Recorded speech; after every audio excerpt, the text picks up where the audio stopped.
Y ya está aquí en la cabina de Radio Atalaya 680 AM, Juan Carlos Maldonado, director del Instituto Olmedo para la Educación Cívica. Muy bien, le damos la bienvenida. Relacionar a Olmedo con la educación cívica es una relación histórico-lógico de los roles que juegan hombres y mujeres destacados que trascienden no solamente el momento histórico, sino que se quedan con ese referente histórico por los aportes que han dado en el desarrollo de una sociedad.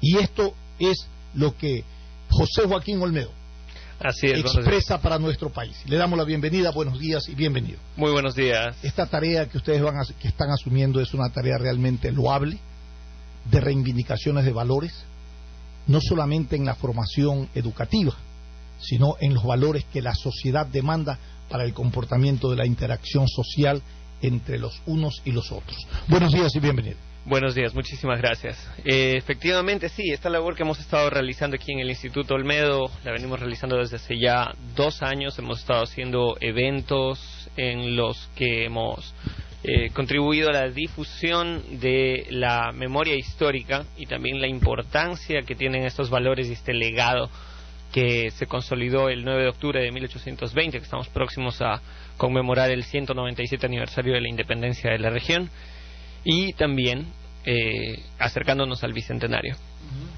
Correcto. ¿Cuál es el aporte que podemos rescatar de este valor histórico de el personaje de José Joaquín de Olmedo? Primero, ¿Dónde lo ubicamos? Porque la historia lo ubica en distintos estamentos, como el gran poeta, pero tal vez se olvidan de otros aportes trascendentes, invalorables, respecto a lo que implica generar desde el pensamiento valores que se insertan dentro de la sociedad y se quedan ahí como una expresión cultural de conocimiento y de valores propiamente. Exactamente. De Olmedo se ha dicho al mismo tiempo mucho y muy poco. Se ha dicho muchas cosas de él, mejor dicho, se ha hablado mucho de él, pero se ha hablado poco de realmente cuáles han sido sus aportes. ¿Por qué digo que se ha hablado mucho? Porque cuando uno escucha el nombre de José Joaquín de Olmedo, usualmente escucha que él fue un gran poeta, como usted efectivamente dice, pero hay muchísimo más que eso, ¿no? Olmedo fue el artífice, el autor intelectual de la independencia del 9 de octubre de 1820, y no solamente eso, fue un hombre que luchó por la libertad no solamente de su región, sino también de otras regiones. Tenemos que recordar su aporte intelectual para la independencia. Su aporte intelectual para la independencia fue justamente encender esta mecha de libertad. Para 1820... ¿Lo hizo a través de qué?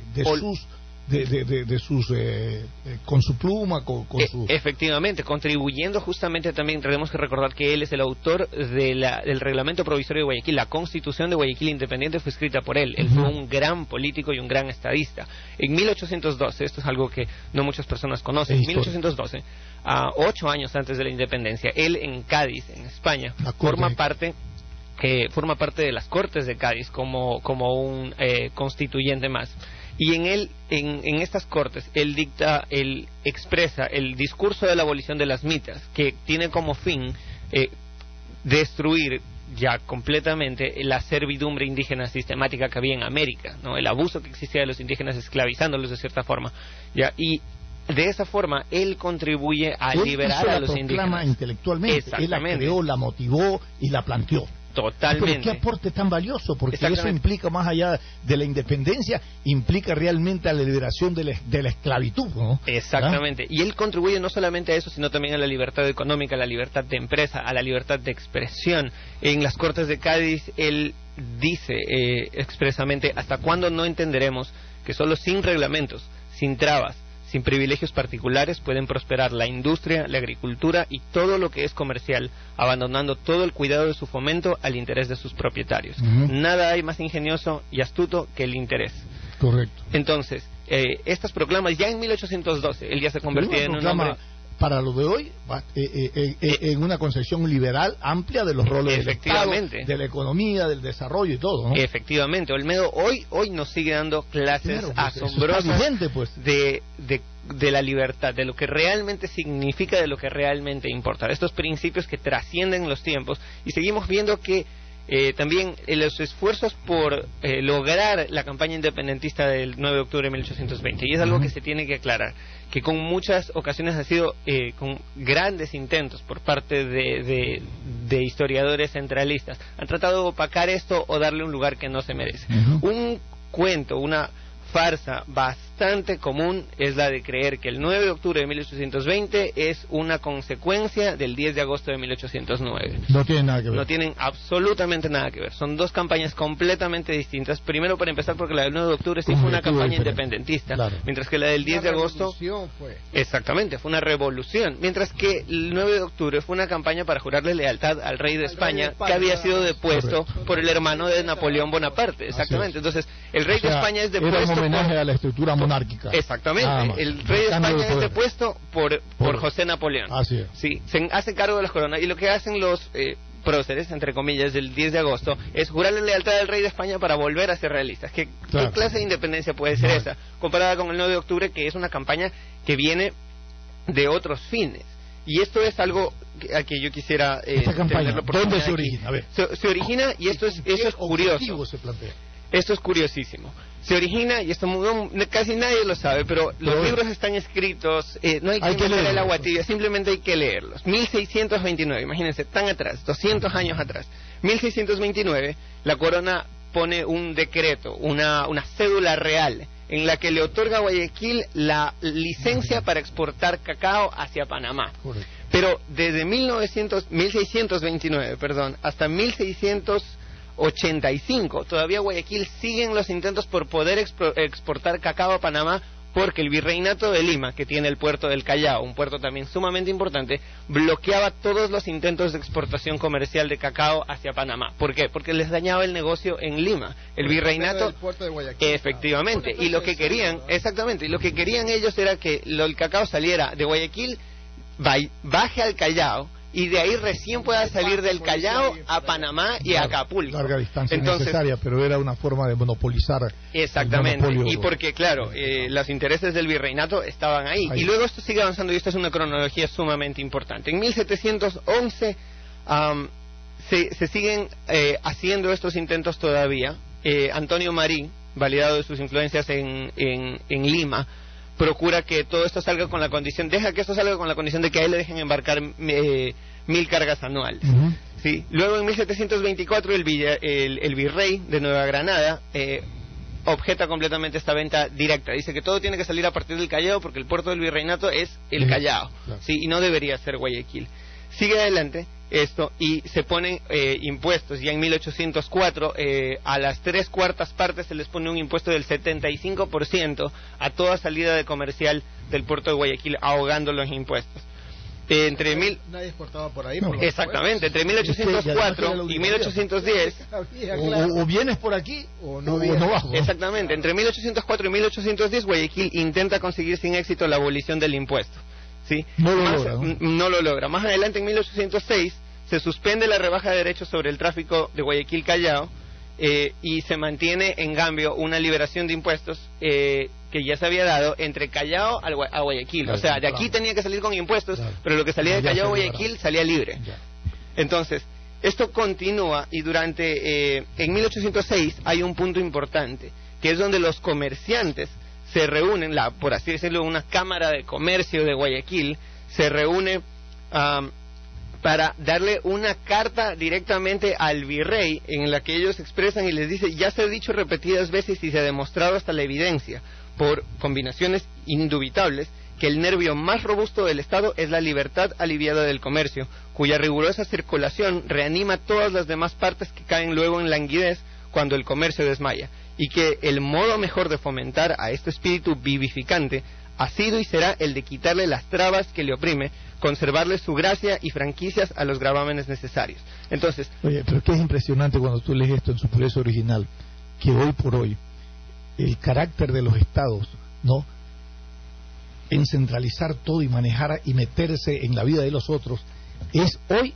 esa teoría vigente, es hoy todavía, con todos estos rezagos y con una aplicación de regulación inclusive mucho más excesiva, que ahoga en este tiempo, así como ahogaba. No, acá sigue ahogando el tema del rol del Estado frente a la dinámica económica. Exactamente, y nos podemos preguntar qué sucede después. Esto sucedió en 1806, pero ya para 1813 nuevamente se vuelve a imponer. Ya se había quitado en 1776 gran parte de los impuestos por un edicto. 1776, un año curiosísimo porque también es la independencia de Estados Unidos, inicia la independencia de Estados Unidos. Pero en 1819 Guayaquil buscó la eliminación de los derechos de importación al cacao en los puertos de Cádiz y Acapulco. El contrabando se había vuelto tan ágil que ya habían llegado al puerto de San Blas en California, y en California se vendía a España cacao guayaquileño de contrabando, porque el comercio aquí nunca se detuvo por ninguna traba impuesta por la corona. Sí, ninguna traba impuesta por el Estado. En 1820, a inicios, en mayo, el gobernador José Pascal Vivero y Salavarría solicita él ser el mediador entre la corona y Guayaquil para empezar un arreglo tributario que pueda ayudarlos, y les pone unas condiciones terribles. Primero, que el comercio libre con el extranjero sea solamente por el Cabo de Hornos, es decir, no pueden exportar hacia el norte, tienen que exportar de ley hacia el sur y hacer un viajar hasta la punta de Argentina para poder recién exportar. Que la concesión no pase de 10 años, que además de estos derechos reales puedan pagar estos tributos de otras maneras en otras partes. Pero ya no hubo tiempo para respuestas. En mayo, cuando envían esto a la corona española, ya aquí en Guayaquil se estaba fraguando la independencia de Guayaquil, y se logra el 9 de octubre de 1820 como una rebelión tributaria. Claro, más allá del romanticismo, tributaria y todo. Exactamente, más allá del romanticismo de que los próceres de la independencia, José O sea, no Antonio podemos llamar Jiménez, una revolución independentista. Es una términos de revolución soberanía. independentista. Pero, a ver, un poco por eso te pregunté al inicio, ¿cómo se origina? ¿Cómo se inicia esto? Realmente ahora la historia, ¿qué nos dice? Que fue por temas tributarios, por temas comerciales, por la opresión que generaba la corona respecto a esta dinámica económica.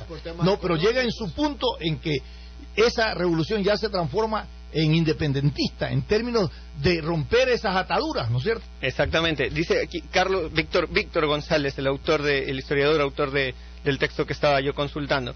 Él dice, se tomó el poder político que le hacía falta, pues que del poder económico ya gozaba hace tiempo. Claro, de inmediato se afianzaría en el poder, pondrá en pleno vigor su consigna central Guayaquil, la libertad de comercio, sin consultar ni pedir permiso a nadie. Correcto. Enviará su cacao y otros productos a todos los países que lo requiriesen, ensanchará el volumen de la exportación y, por supuesto, ampliará la base productiva cacaotera. O sea, históricamente Guayaquil es la libertad del comercio. Exactamente. O sea, porque ya, como dice este historiador, ya toda la característica y el valor dinámico, económico y de comercio lo tenía. Se toman el poder político ahora sí para convertir verdaderamente un Estado que realmente garantice todo esto. ¿No ha perdido ese espíritu de comercio? No, pues sigue, jamás, históricamente. Jamás, históricamente lo ha conservado. Hay una frase atribuida al Olmedo y por eso le quiero hacer la pregunta. Pero ¿por qué no puntualizamos entonces solo, porque ya tu pregunta para no perder un poco el hilo? Entonces, luego se da, en ese momento, en 1820, se da entonces la independencia. Efectivamente, Ya. 9 de octubre de 1820. Y las proclamas. Es que a eso ¿Cuál fue? A ver, vamos, a eso me ya, pregunta, listo. a ver.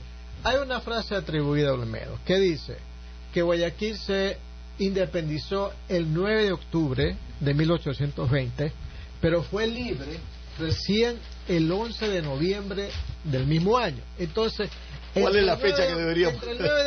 Entre independencia y ser libres.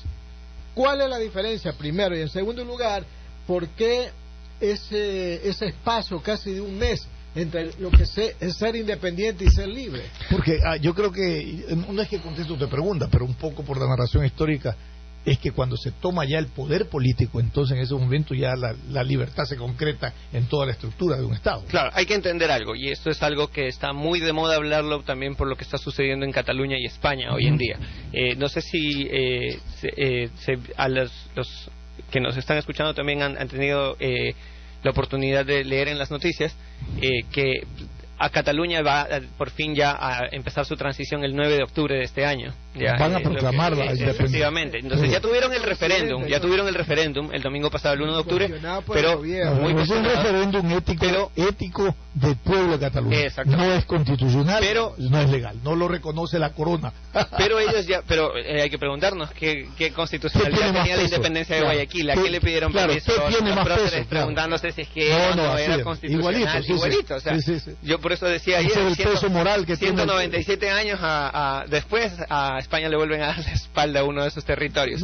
Pero dicho de esta manera, efectivamente lo que sucedió en este mes, y es por esto que Olmedo es importante, que es un estadista y un legalista y un hombre de letras y un hombre sabio, él constituye y da un mes de plazo para que se pueda reunir un colegio electoral para llamar a un cabildo, exactamente, el primer cabildo abierto de Guayaquil. El primer cabildo abierto de Guayaquil se convoca el 8 de noviembre y ratifica el reglamento provisorio de Guayaquil el 11 de noviembre. Es lo que va a hacer Cataluña. Exactamente, durante estos días se reúnen para redactar una constitución, elegir 57 diputados, efectivamente, y a la cabeza de gobierno queda José Joaquín de Olmedo, presidente de la Junta de Gobierno de la provincia libre de Guayaquil. Efectivamente, que se declara y marca su territorio desde el sur de Esmeraldas, casi todo Esmeraldas, la provincia de Manabí, la provincia de Los Ríos, una parte de la sierra, la provincia del Guayas, la actual provincia de Santa Elena, El Oro y una parte de Tumbes. Pero todo esto en contra de los designios de la corona. Totalmente en contra. Con autonomía y con independencia. Efectivamente. Efectivamente. Y financiado con el dinero guayaquileño de los empresarios que en ese momento ya podían financiar esta campaña. Recuerda que la corona nunca reconocía el proceso independentista, solo el valor ético y moral de esa revolución y de la gente pudo rebasar esa posición. Efectivamente. Sí, y es lo que está pasando en Cataluña, igualito. Y esta determinación de liberar Guayaquil nunca fue una determinación de volverse un estado autárquico tipo Robinson Crusoe, autónomo que viva solamente de él, sino de abrirse al mundo. Es por eso que se envían un comunicado a Londres y se envía también un comunicado a Estados Unidos para declarar la independencia de Guayaquil como un estado independiente de la provincia libre de Guayaquil. Y en el reglamento provisorio de Guayaquil se anuncia de una vez que Guayaquil será independiente para unirse a la gran asociación de naciones que considere conveniente, porque en ese tiempo se liberaba de la Gran Colombia todo, ¿no? Exactamente, claro, pero la idea de Olmedo era generar algo similar a lo que había sucedido en Estados Unidos, tener pequeños estados independientes, autogobernados, que formen parte de una coalición que colaboren entre ellos, porque tampoco es la idea de encerrarse al mundo y decir nosotros vamos a producir todo aquí, es imposible. Sí, por eso es tan importante que los estados son interdependientes, pero deben ser autónomos en sus gobiernos. A mí se dice que la revolución de octubre fue la más rápida que se haya producido en América, porque fue de una noche a la mañana. Fue más que eso, y eso es sumamente importante, y gracias por mencionar ese tema. Aurelio Espinosa Polit mencionó algo sumamente importante de esto. Él dice que hay tres tipos de revoluciones: las que son conquistadas por las ideas y tomadas por las armas, como la Revolución Americana, las que son conquistadas por las armas y tomadas por las armas, como la Revolución Francesa, que fue a la fuerza, y de repente comenzaron a decapitar a todos los opositores, y aquí se hace lo que nosotros decimos, y una barbaridad completa. El gran terror que hablaban en Francia después de la revolución.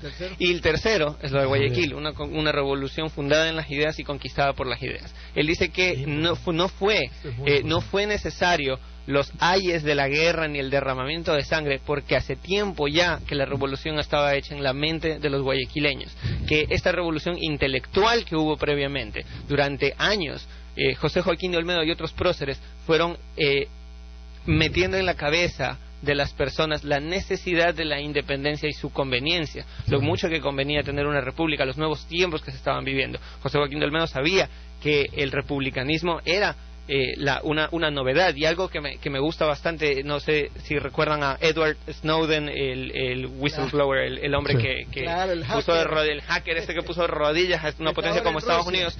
En 4 de julio, en el aniversario de la independencia, puso un tuit muy importante. Él dijo: hubo un tiempo en el que nadie se imaginaba otra forma de gobierno que los reyes. Lo mismo pasará con los presidentes, dijo él. Entonces, así como José Joaquín de Olmedo y estos otros próceres de la independencia tuvieron la visión de decir: ¿por qué tenemos que estar gobernados por un rey que nos diga desde otro lado lo que tenemos que hacer? Hoy en día nosotros también tenemos que preguntarnos por qué yo tengo que andarle pidiendo permiso a alguien para comprar algo que quiero en el extranjero. Es decir, una persona me lo quiere vender, yo lo quiero comprar, pero no, el gobierno se mete y dice, a mí me tiene que pagar el 35% de comisión. ¿Por qué?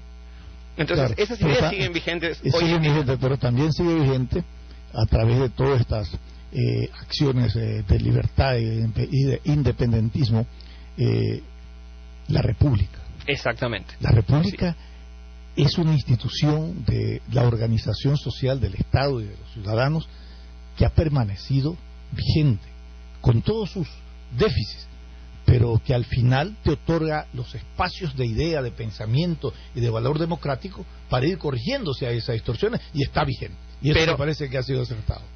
Muy acertado, pero en estos tiempos tenemos que preguntarnos, cuando en Cataluña hay una consulta de esta forma y este descontento, cuando en Kurdistán iraquí también se está haciendo una consulta para separarse. Pero ese es otro tema, ese es la relación, claro, Estado-Nación. Exactamente. Eso es otro tema, es otra categoría, claro, ya de forma de organización social. Gran Ahí Bretaña. podemos discutir teoría del Estado y de la Nación 2 horas, pero realmente son procesos que se van evolucionando con características de la forma de organizaciones de la sociedad y de los ciudadanos. Y ahora, ¿cómo han ido evolucionando? Algo importante de esto es que Guayaquil, como mencionaba, no se volvió un estado autárquico y egoísta que simplemente quiso la libertad para sí mismo, sino que también la campaña del 24 de mayo de 1822 fue financiada por guayaquileños, fue con hombres guayaquileños, fue con los esfuerzos de Guayaquil, y lo más importante, que hablábamos hace un momento acerca de la historia de Abdón Calderón, la bandera que ondeó en las faldas del Pichincha fue la bandera de Guayaquil. La bandera amarillo, azul y rojo no existía todavía,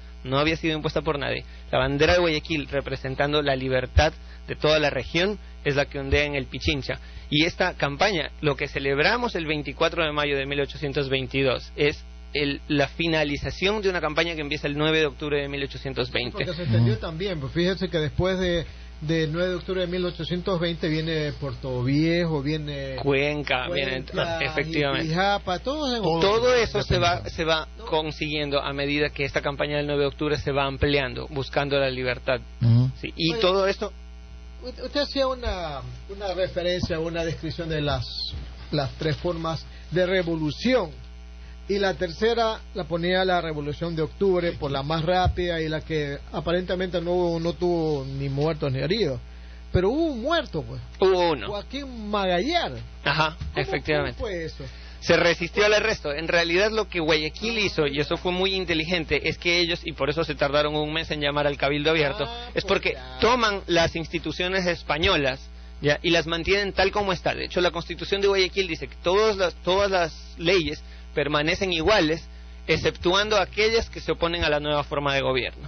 Entonces fue una forma fácil de hacer una transición, que no fue una transición violenta como la que sucede en la Revolución Francesa, en la que de pronto todo cambia absolutamente, sino que esto fue cambiando, y primero se tuvo que consultar al pueblo, porque esto también era algo democrático. Se llama este Cabildo Abierto, vienen estos 57 representantes, claro, y solo entonces comienza esta transición. Entonces vemos esto, que ¿por qué se ha olvidado esta historia? ¿Por qué de pronto comenzamos a celebrar el 25 de julio, el 24 de mayo, el 10 de agosto? El 9 de octubre lo recordamos como algo bonito que sucedió en una ciudad, cuando en realidad es el génesis de la liberación de la nación. Y esto se debe, lo dijo José Antonio Gómez Iturralde, un historiador aclamado de Guayaquil, dijo porque ha habido una suerte de historiador sectario capitaleño, capitalino, que han encerrado en la historia y han tratado de poner a un lado a Guayaquil restando. Pero eso, claro, eso no es accidental, eso tiene su explicación. Es deliberado porque todo este proceso independentista generó una geopolítica interna, ¿no es cierto?, de protagonismos. Entonces, claro, ¿a quién se le asigna el verdadero componente de la libertad y de la independencia? Entonces ahí vienen los regionalismos y vinieron todos. Entonces, y ahí vienen también los pensamientos sectarios regionalistas que un poco han entorpecido la comprensión pura de la relación histórico-lógica de lo que pasó en ese momento de la independencia. Efectivamente, y con mucha frecuencia se habla de este tema del regionalismo. El mismo José Antonio Gómez Iturralde, él decía: yo soy regionalista en el sentido de que amo y defiendo mi región. no significa que odie a Quito, no significa que odie a los capitalinos, no significa que odie a nadie, sino que se tiene que dar la importancia que tuvo. Ahora, por ejemplo... Los libros de Efrén Avilés no se los acusó también de regionalistas, sí, desde ese punto de vista, porque él defendía también bastante el 9 de octubre como la única revolución del Ecuador. Claro, es que hubo también un pensamiento chauvinista, independentista, que evidentemente consagró y fundamentó estos caracteres de los roles de las regiones respecto a cuánto aportaste y por qué eres merecedor de ese reconocimiento. Efectivamente, no. Pero como insisto, los libros están ahí, lo que tenemos que hacer es leerlo, y cuando los leemos nos damos cuenta de la verdadera importancia y el protagonismo que tuvo Guayaquil en todos estos procesos. Ahora, hablando del regionalismo, con frecuencia a nosotros que estamos trabajando en este proyecto del Instituto Olmedo para la Educación Cívica, en una ocasión alguien en redes sociales me llamó regionalista a mí, y yo le decía no puedo ser regionalista, primero porque a pesar de ser guayaquileño, mis padres son de la sierra, mi padre es quiteño, mi mamá es de la Tacunga, y esto es sumamente importante para entender algo importante. Yo crecí aquí en Guayaquil, nací, crecí, estudiado y vivido aquí en Guayaquil con padres de la sierra que toda la vida han estado agradecidos por la oportunidad que Guayaquil les ha dado. Mi padre es de Quito, mi mamá de la Tacunga. Sí, toda mi familia es Maldonado Viera. Sí, mis dos ramas familiares vienen totalmente de la sierra. Yo soy la primera persona y la primera generación nacida aquí en Guayaquil. Y esto es importante, lo menciono, porque mis padres, siendo de la sierra, se sienten sumamente agradecidos por la oportunidad que Guayaquil les ha dado, porque Guayaquil ha sido una ciudad dinámica que le ha abierto los brazos a todos. Pero digamos los dos que no somos de aquí también. Efectivamente, entonces es difícil encontrar hoy un guayaquileño que me pueda decir que sus padres no son manavitas, sus abuelos de los ríos, sus bisabuelos de la sierra o incluso de otro país. Nosotros aquí tenemos sociedades libanesas, comunidades chinas. En la batalla del Pichincha lo que más había eran guayaquileños, colombianos y escoceses. Emprender en este proyecto que me parece muy importante de refrescar y de ubicar la memoria histórica de nuestro país en la línea de estos valores de la independencia, nos parece muy importante para lograr una identidad, un proyecto de identidad nacional en términos de lo que es nuestra soberanía, nuestro territorio y en términos de lo que somos. Somos una sociedad con gran valor diverso, étnico, cultural, que exactamente refleja todo este proceso histórico sobre lo cual se ha basado el carácter independentista que hemos tenido y lo hemos logrado. De tal manera lo que la pregunta es emprender en esta empresa, ¿no?, de generar toda esa refrescamiento histórico que ustedes han emprendido a través del instituto. ¿Cómo se lleva a la práctica y cómo se expande? ¿Qué es lo que, además de esta conversación que tenemos en el medio, ustedes lo hacen en la práctica? Nosotros hemos llevado a cabo ciertos eventos culturales, conversatorios, foros abiertos, clubes de lectura, para poder dar a conocer la importancia de estos datos históricos, para poder dar a entender esto. Y un evento que tuvimos el mes pasado que fue sumamente importante era el ¿qué es ser guayaquileño? El tratar un poco la identidad en cuanto a la historia, la cultura, el arte que ofrece Guayaquil, no solamente hoy, sino a través de los tiempos. Recientemente, el 1 de octubre, por ejemplo, tuvimos el aniversario del Ruiseñor de América, que fue una oportunidad también para recordar los aportes que Guayaquil ha tenido, incluso en ese sentido. Y lo que reitero es que guayaquileño no es aquel solamente que nace, sino hay guayaquileños que se hacen, los que llegan aquí, los que trabajan, los que forman parte de la ciudad. En ese evento se dijo algo muy importante, y es que un guayaquileño no importa de dónde venga, es aquel que una vez aquí se siente comprometido con el bienestar de la ciudad, aquel que trabaja y cuando la ciudad le va bien, a él le va bien. Eso es un guayaquileño. Por lo tanto, los guayaquileños falsamente tachados de regionalistas somos los menos regionalistas. Para terminar, si el proyecto incorpora alguna propuesta de malla curricular que se retome nuevamente alrededor de los pensos académicos. Efectivamente, con respecto a la malla curricular, nosotros estamos trabajando en los esfuerzos por llegar a colegios y universidades a hablar de estos temas, que se traten estos temas, la importancia no solamente de la historia, sino también de estos principios de libertad, el respeto a los derechos ajenos, el respeto a la voluntad popular, y sobre todo la importancia de tener este pensamiento vivo. Y ahora que nos estamos acercando, ya estamos a tan solo 3 años de celebrar el bicentenario de la independencia, tenemos los esfuerzos también por reavivar esto con actos cívicos, y también, ¿por qué no?, por lograr nuevamente esta tan anhelada autonomía, estos autogobiernos, no solamente, una vez más, no solamente para Guayaquil, sino para cada región, porque es más fácil gobernar localmente que centralmente desde otros lugares. Y estos esfuerzos se han hecho. Este 9 de octubre a partir de las 5 de la mañana en la Plaza Municipal se va a llevar a cabo también el saludo a la Aurora Gloriosa, un acto cívico que hace bienvenido a Guayaquil, y formamos también parte de este colectivo. Agradecerle a Juan Carlos Maldonado y reconocer en esta decisión de identidad y de recordamiento de esta relación histórico-lógico con nuestro carácter independentista que está dentro de la sangre no solamente de los guayaquileños de nacimiento, sino quienes se hacen guayaquileños, que activan y desarrollan cada una de sus acciones para prosperidad, no solamente en lo personal y familiar, sino con la identidad del desarrollo de Guayaquil. Es trascendente y nos comprometemos a través de este medio de comunicación a aportar desde los espacios para el requerimiento de la difusión y el recordatorio que permanentemente debe hacerse, porque tenemos a veces amnesia histórica y nos olvidamos de lo trascendente y no nos recordamos por qué estamos y somos lo que hoy somos. Efectivamente. Eso tiene un origen histórico y eso hay que recordarlo. Agradecerle, Juan Carlos, por haber estado con nosotros.